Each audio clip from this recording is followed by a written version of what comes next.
Assalamualaikum warahmatullahi wabarakatuh.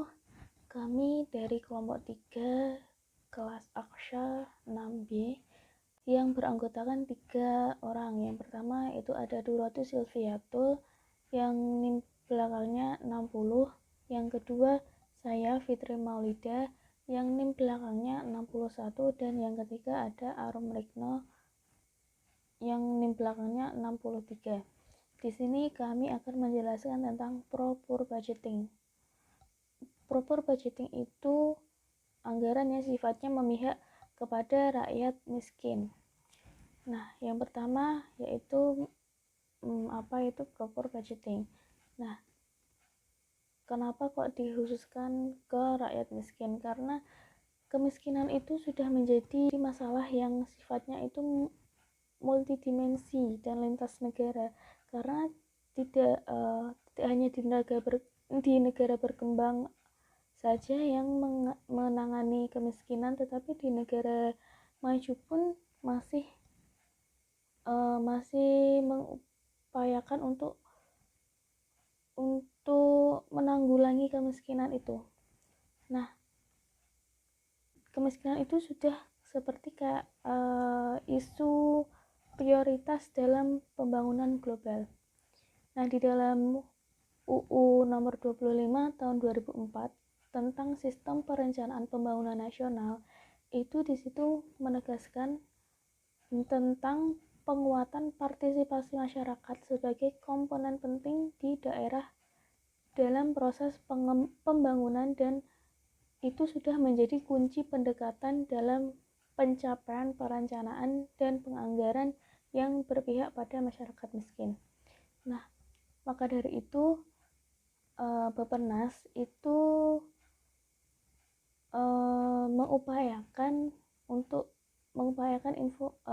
mengembangkan inovasi untuk mendukung peningkatan kapasitas pemerintah daerah, yaitu dengan adanya program proper planning, budgeting, dan monitoring atau bisa disebut P3PM. Nah, melalui P3PM itu diharapkannya dapat memperbaiki kualitas perencanaan dan penganggaran yang lebih banyak berpihak pada kebutuhan masyarakat miskin. Berdasarkan konsep dan definisi yang dikembangkan oleh Bappenas pada tahun 2008, perencanaan dan penganggaran yang berpihak pada masyarakat miskin atau proper planning dan budgeting atau P3B itu adalah proses perencanaan dan penganggaran yang menempatkan penanggulangan kemiskinan sebagai prioritas utama. Nah, yang kedua yaitu konsep proper budgeting. Ada 3 landasan hak yang dapat dituntut oleh masyarakat miskin di Indonesia. Itu ada hak yang bisa dituntut, yaitu ada hak asasi manusia, hak warga negara, serta hak ekonomi, sosial, dan budaya. Nah, dengan adanya anggaran yang berpihak pada orang miskin itu menjadi salah satu wujud implementasi fungsi negara yang mengutamakan kesejahteraan rakyatnya. Nah, secara umum itu anggaran yang dinilai berpihak pada orang miskin itu sering diartikan sebagai anggaran yang responsif terhadap kebutuhan dasar orang miskin. Nah, apa itu kebutuhan dasar tersebut? Yang pertama itu ada kebutuhan minimum sebuah keluarga untuk dikonsumsi. Misalnya seperti kebutuhan untuk seperti makanan, tempat tinggal, dan pakaian. Yang kedua itu ada essential service atau layanan penting untuk yang dikonsumsi oleh kolektif, yang dikonsumsi untuk semuanya, seperti ketersediaan air bersih, sanitasi, listrik, transportasi publik, kesehatan, dan fasilitas pendidikan. Nah, yang ketiga itu partisipasi masyarakat dalam pengambilan keputusan yang berdampak kepada mereka. Nah, selain itu tadi ada beberapa pengertian lain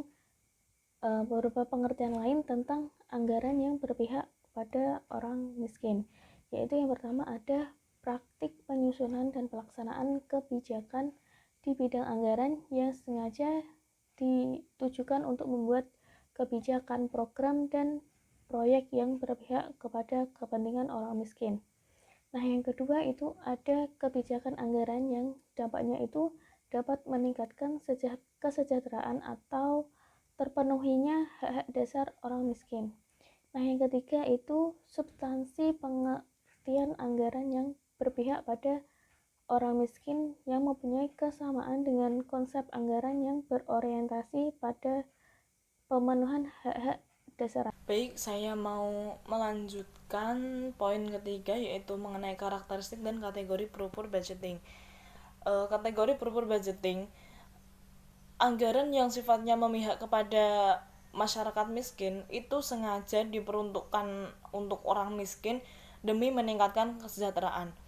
Adapun tahapan tata cara penyusunan, pengendalian, dan evaluasi perencanaan pembangunan dalam daerah itu tertuang dalam peraturan pemerintah nomor 8 tahun 2008 yang isinya yaitu bahwa pemerintah provinsi dan kabupaten atau kota dalam merumuskan rencana kerja harus mempertimbangkan analisis kemiskinan dan kesejahteraan gender dalam hal menyusun kebijakan, program, dan kegiatan dalam pembangunan.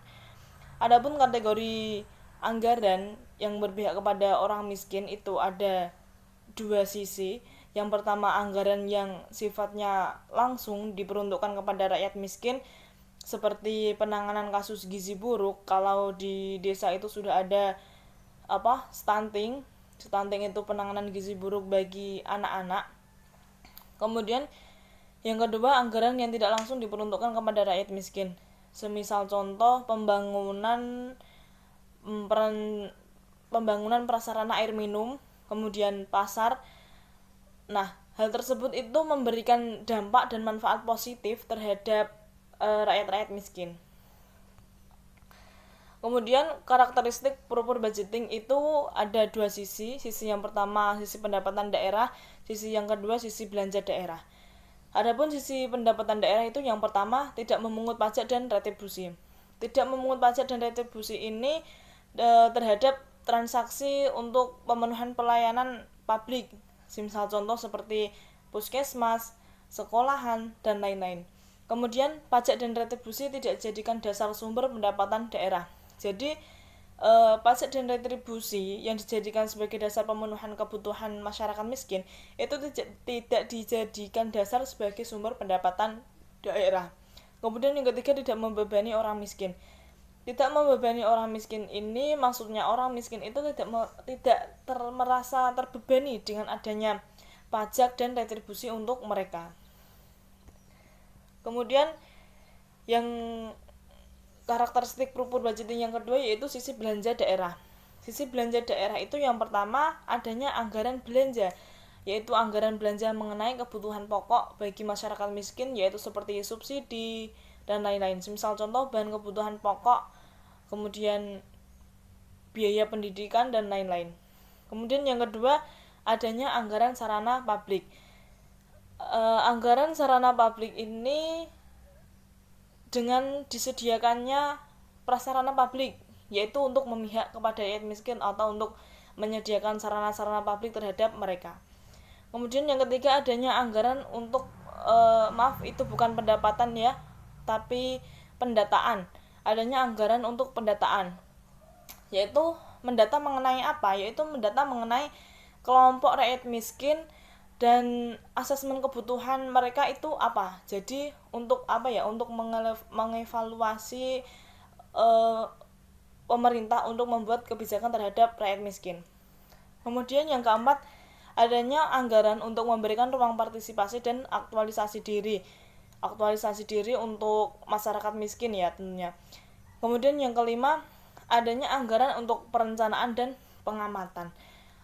Perencanaan dan pengamatan dalam hal apa? Dalam hal dampak program atau kegiatan yang dibuat oleh pemerintahan itu dampaknya terhadap masyarakat miskin itu seperti apa. Jadi perlu adanya perencanaan dan pengamatan. Baik, selanjutnya saya akan memaparkan mengenai prinsip-prinsip proper budgeting. Tahap penyusunan anggaran harus memegang beberapa prinsip, di antaranya harus mengedepankan, yaitu yang pertama, partisipasi masyarakat dalam penyusunan anggaran, yang kedua, transparansi akuntabilitas anggaran, yang ketiga, disiplin anggaran, yang keempat, keadilan anggaran, yang kelima, efisiensi efektivitas anggaran, dan yang terakhir, ada taat asas dalam penyusunan anggaran. Jika prinsip-prinsip tersebut dapat dilaksanakan dengan baik, maka mengalokasikan anggaran untuk kepentingan rakyat proper budgeting akan dapat tercapai dengan hasil yang maksimal. Selanjutnya, keunggulan proper budgeting menurut Rinusu 2006. Yang pertama ada fungsi kesejahteraan sosial masyarakat atau social welfare function menjadi lebih optimal. Yang kedua, mempercepat proses demokratisasi melalui mekanisme proses perencanaan dan penganggaran yang partisipatif. Misalnya ada memberikan ruang bagi kaum miskin untuk mengaktualisasikan hak-hak politiknya terhadap kebijakan anggaran publik.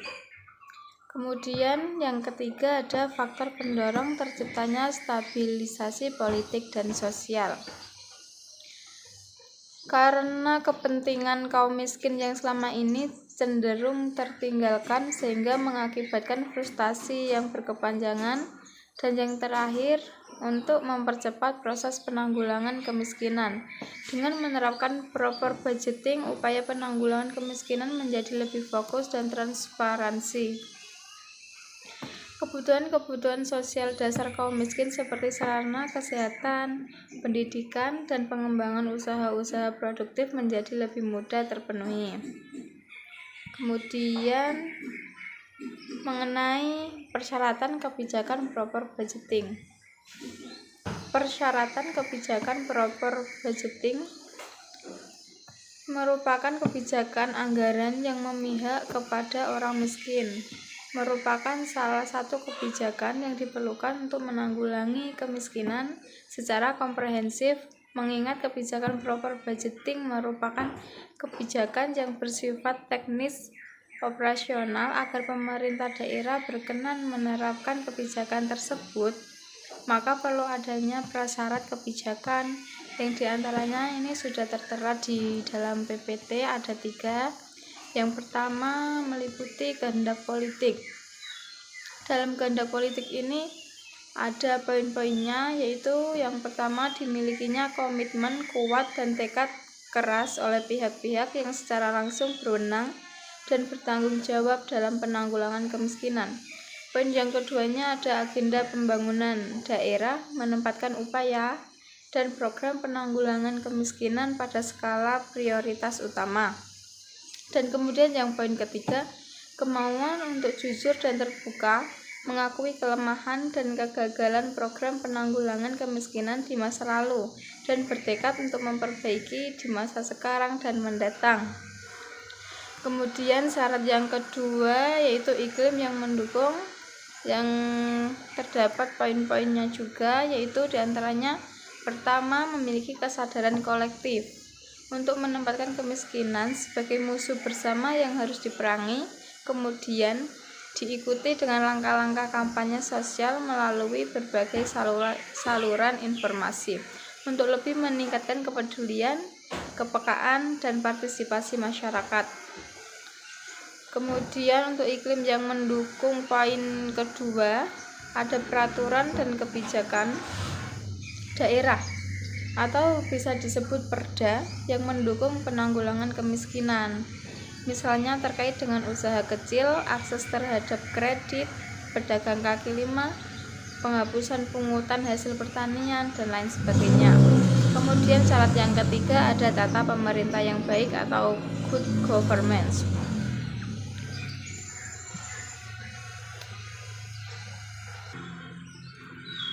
Penanggulangannya tidak cukup hanya dengan mengandalkan pendekatan ekonomi. Diperlukan pula kebijakan dan program di bidang sosial, politik, hukum, dan kelembagaan. Dengan kata lain, diperlukan adanya tata pemerintahan yang baik, yaitu good government study yang merupakan persyaratan kebijakan proper budgeting dari lembaga pemerintahan. Utamanya terkait dengan birokrasi pemerintahan, legislatif, lembaga hukum, dan pelayanan umum lainnya. Secara lebih spesifik, ditandai dengan adanya keterbukaan, pertanggungjawaban publik, penegakan hukum, penghapusan birokrasi yang menyulitkan, pemberantasan korupsi, dan koordinasi lintas lembaga dan lintas pelaku yang baik. Sekian materi dari saya. Apabila ada salah kata mohon dimaafkan. Wassalamualaikum warahmatullahi wabarakatuh.